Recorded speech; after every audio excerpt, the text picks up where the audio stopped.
Hello दोस्तों, आज हम लोग आसान शब्दों में निमोनिया को पढ़ने वाले हैं। आज जानेंगे निमोनिया होने के कारण को, हो जाने के बाद क्या क्या लक्षण देखने को मिलते हैं, इसमें कौन सी दवा उपयोग में लाई जाती है।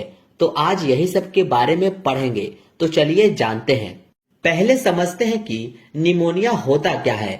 Pneumonia is a infection that affect one और बोथ लंग्स। यानी कि दोस्तों, निमोनिया एक संक्रमण है जो एक या दोनों फेफड़ों को प्रभावित करता है। It cause the air sac और alveoli of the lungs to fill up with fluid और पस। दोस्तों, जब हमारा फेफड़ा प्रभावित होता है तो जो एल्वोलाई होते हैं उसमें पस या द्रव भर जाते हैं। जैसा कि आप इस इमेज में देख रहे हैं, ये सब एयर सेक हैं जो पस से भरने के कारण अफेक्ट हो जाते हैं। ये वाला हेल्दी एयर सेक है और यह वाला अफेक्ट एयर सेक है। इसमें पस भरा हुआ है। अगर और सिंपल में कहा जाए तो निमोनिया लंग्स की इन्फ्लामेटरी सिचुएशन है, यानी कि फेफड़ों की सूजन हो जाने को निमोनिया कह सकते हैं। इसलिए निमोनिया को हिंदी में फेफड़ों की सूजन कहते हैं। उम्मीद है आपको इतना क्लियर हुआ होगा कि निमोनिया होता क्या है। अब जानते हैं निमोनिया किन कारणों से होते हैं। तो बैक्टीरिया, वायरस, फंजाई, ये सब के कारण निमोनिया होता है। यही बैक्टीरिया, वायरस हमारे एल्वोलाई को अफेक्ट करते हैं, जिसके कारण हमें सांस लेने में दिक्कत होने लगती है। सबका आप स्क्रीनशॉट लेते जरूर चले। दोस्तों, अब जानते हैं निमोनिया के टाइप के बारे में। जी हाँ, निमोनिया के कई प्रकार होता है, जिसमें पहला है लोबर निमोनिया, दूसरा है स्टेफिलोकोकल निमोनिया, तीसरा एस्पिरेशन निमोनिया, चौथा ब्रोंको निमोनिया। ये सब टाइप का आप स्क्रीनशॉट ले लो, फिर आगे की स्लाइड में बारी बारी से इन चारों को आसान शब्दों में समझते हैं कि ये सब होता क्या है। पहले समझते हैं लोबर निमोनिया को। इस टाइप का निमोनिया बैक्टीरियल इन्फेक्शन विशेष रूप में निमोकोकाई द्वारा होता है, यानी कि यह बैक्टीरिया द्वारा होता है जो कि ग्राम पॉजिटिव बैक्टीरिया होता है। इस टाइप का निमोनिया होने पर आपको इसके साइन और सिम्टम कुछ ऐसे दिखाई देते हैं। हाई फीवर 102 से लेकर 104 डिग्री फ़ारेनहाइट तक, शिवरिंग ठंड लगना, चेस्ट में सीवियर पेन होना, ब्रीथिंग डिफिकल्टी सांस लेने में दिक्कत, काफ यानी कि खांसी, कोल्ड सोर ऑन चिक्स एंड लिप्स, होठ व गाल फटना, टेकिनिया श्वसन की अधिकता, ये सब लक्षण आपको लोबर निमोनिया होने पर दिखते हैं। इसका आप स्क्रीनशॉट ले लें। दोस्तों, मैं आसान से आसान कम शब्दों में आपको समझाने की कोशिश करता हूँ ताकि आप इजीली समझ जाएं। फिर भी कहीं दिक्कत लगे तो कमेंट करके जरूर बताएं। दोस्तों, अब जानते हैं लोबर निमोनिया में क्या ट्रीटमेंट ले सकते हैं। जैसा कि मैंने बताया है कि यह बैक्टीरिया से होता है, तो ऐसे में आप एंटीबायोटिक ही ले सकते हैं। तो क्लेवम 1.2 ग्राम नाम की इंजेक्शन आती है, जिसका कॉम्पोजिशन एमोक्सिसिलिन एंड पोटेशियम क्लेवुनेट होता है। इसको सीरा मार्ग से यानी कि वेन से सुबह शाम दिया जाना चाहिए। इंजेक्शन मेट्रोजिल 100 आती है, जिसका कॉम्पोजिशन मेट्रोनिडाजोल होता है, जो कि ये भी एंटीबायोटिक है। इसको भी सीरा मार्ग से सुबह शाम देना होता है। इंजेक्शन एरिथ्रोसिन IV आती है, जिसका कॉम्पोजिशन एरिथ्रोमाइसिन 500 mg होता है। इसको भी सीरा मार्ग से सुबह शाम देना होता है। तथा साथ में टैबलेट मोक्सिकाइंड CB 1 गोली सुबह शाम ले सकते हैं, या टैबलेट एल्टोसिन भी ले सकते हैं।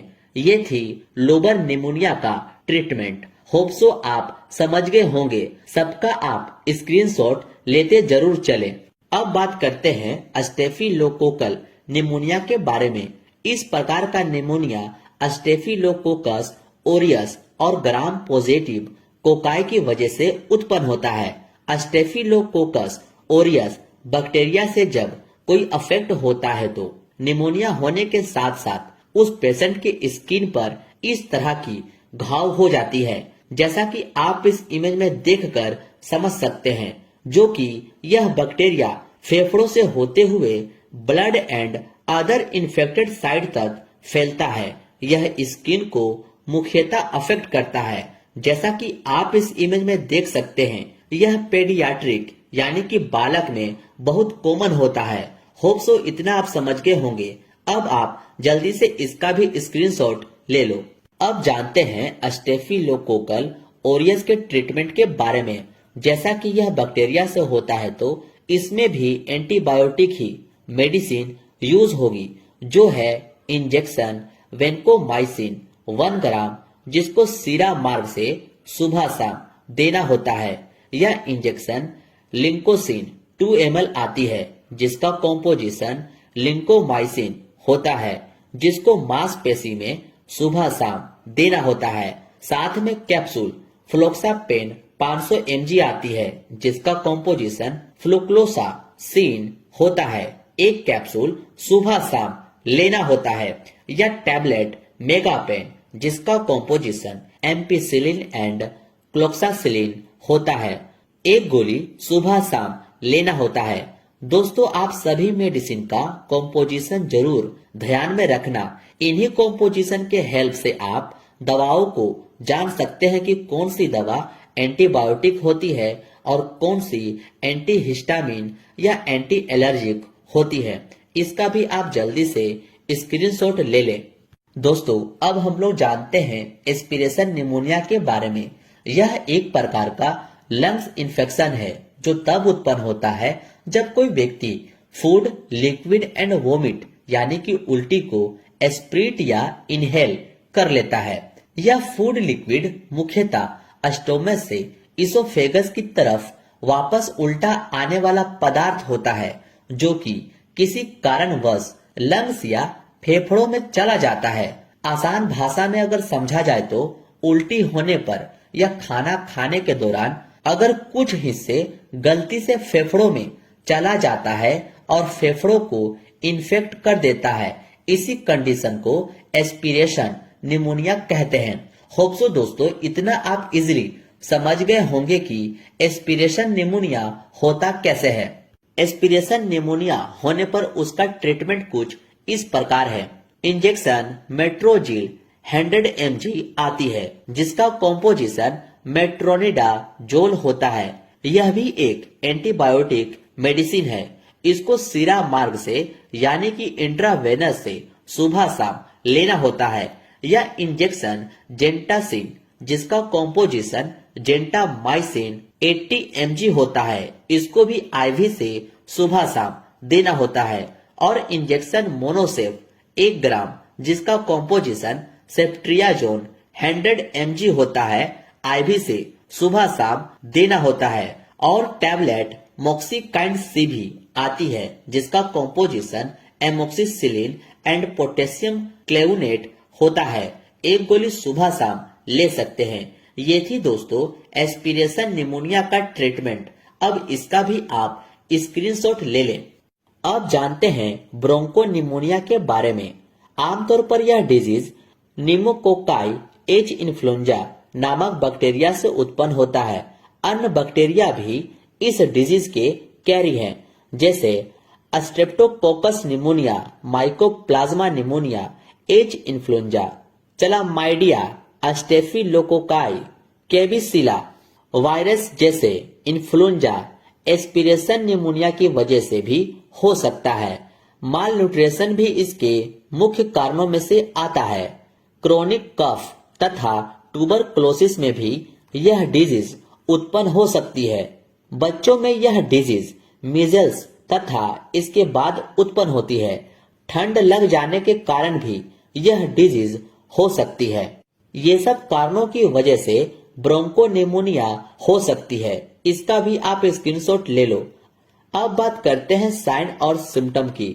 फीवर यानी कि बुखार, ब्रेथिंग डिफिकल्टी जैसे शॉर्टनेस ऑफ ब्रेथ, सांस फूलना, कफिंग तथा डीप ब्रेथ की वजह से चेस्ट पेन होता है।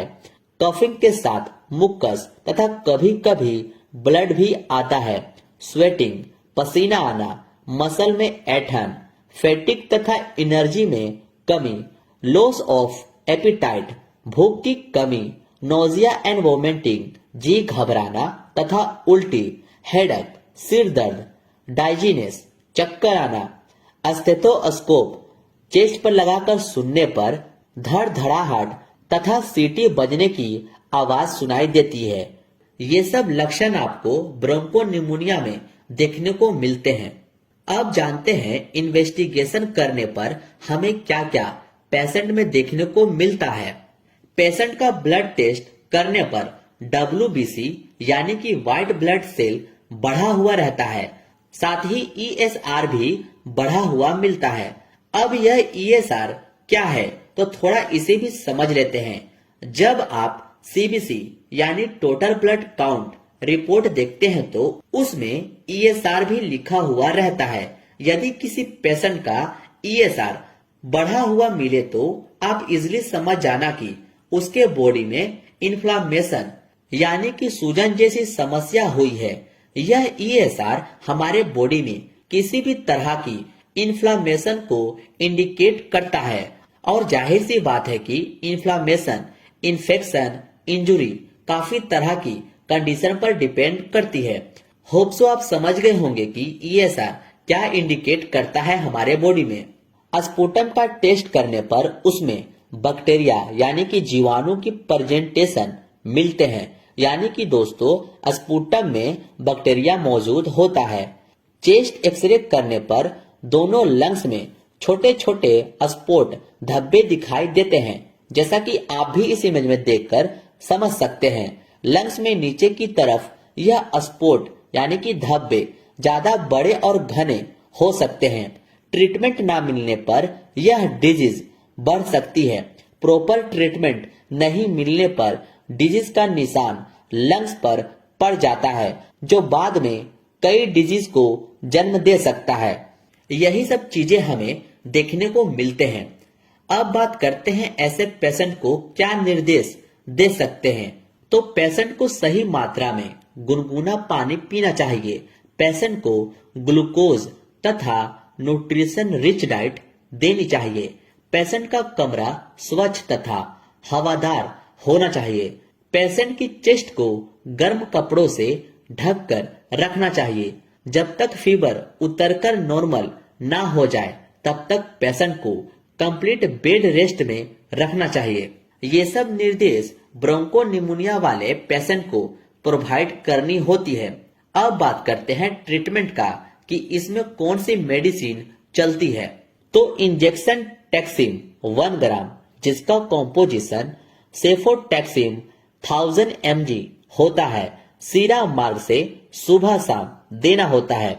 या इंजेक्शन मोनोसेफ 1 ग्राम जिसका कॉम्पोजिशन सेफ्ट्रियाजोन 1000 mg सीरा मार्ग से सुबह शाम देना होता है, तथा साथ में इंजेक्शन मीका स्टार जिसका कॉम्पोजिशन एमिकासिन 500 mg होता है, सीरा मार्ग से सुबह शाम देना होता है। यह इंजेक्शन जेंटासिन 2 ml आती है जिसका कॉम्पोजिशन जेंटामाइसिन 80 mg होता है, सीरा मार्ग से सुबह शाम देना होता है, तथा साथ में कैप्सूल मेगापेन 500 mg जिसका कॉम्पोजिशन एम्पिसिलिन एंड क्लोक्सासिलिन होता है।